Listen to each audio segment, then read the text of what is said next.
Bonjour tout le monde. Alors aujourd'hui, on parle du livre Les Manchots de Mandela.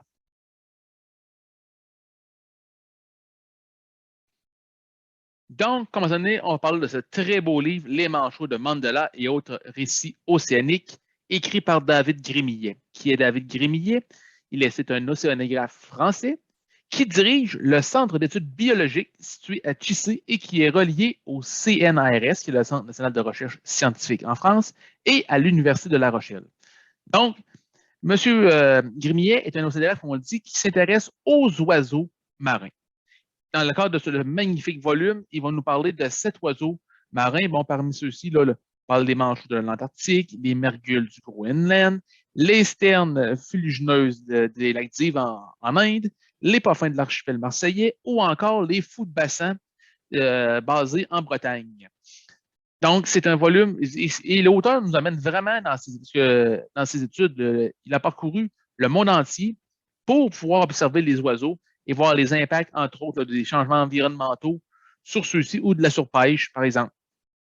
Et je vous dis, là, vraiment, on va avec lui en Inde alors qu'il cherche à trouver les dernières îles non habitées qui pourraient contenir, bon, comme je disais, les sternes fuligineuses. Et il arrive maintenant, on va aller sur une île pour observer les sternes. Ça fait à peu près environ une demi-journée qu'il est là. C'est pour être une réserve biologique.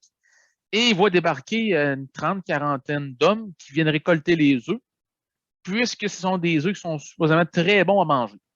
Donc, on voit que, bon, c'est pas sous son territoire, hein, il n'est pas indien, donc c'est difficile pour lui d'intervenir contre ce braconnage, si je peux dire.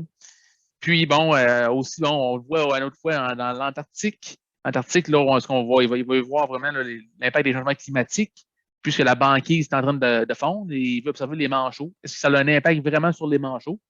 Donc, c'est vraiment, là, il amène vraiment avec lui autour du monde. Il nous parle des différentes espèces. C'est un livre que j'ai adoré. Donc, si vous vous intéressez, je vous dirais, aux oiseaux, à l'écologie, à l'environnement, c'est vraiment un livre que je vous conseille. Et pourquoi le titre Les Manchots de Mandela? C'est parce que vous ne savez peut-être pas, mais il y a des manchots qui sont situés au Cap, en Afrique du Sud. Des fois, on y pense pas tout le temps, mais oui, il y a une colonie de manchots. Et le problème avec ces manchots-là, c'est souvent c'est la surpêche.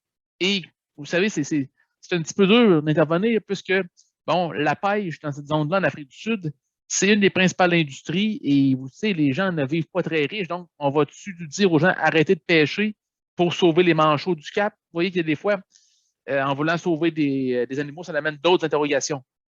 Donc, si vous aimez toutes ces questions-là, l'environnement, l'écologie, c'est un livre que je vous recommande. Sur ce, je vous souhaite une bonne semaine et une très belle lecture.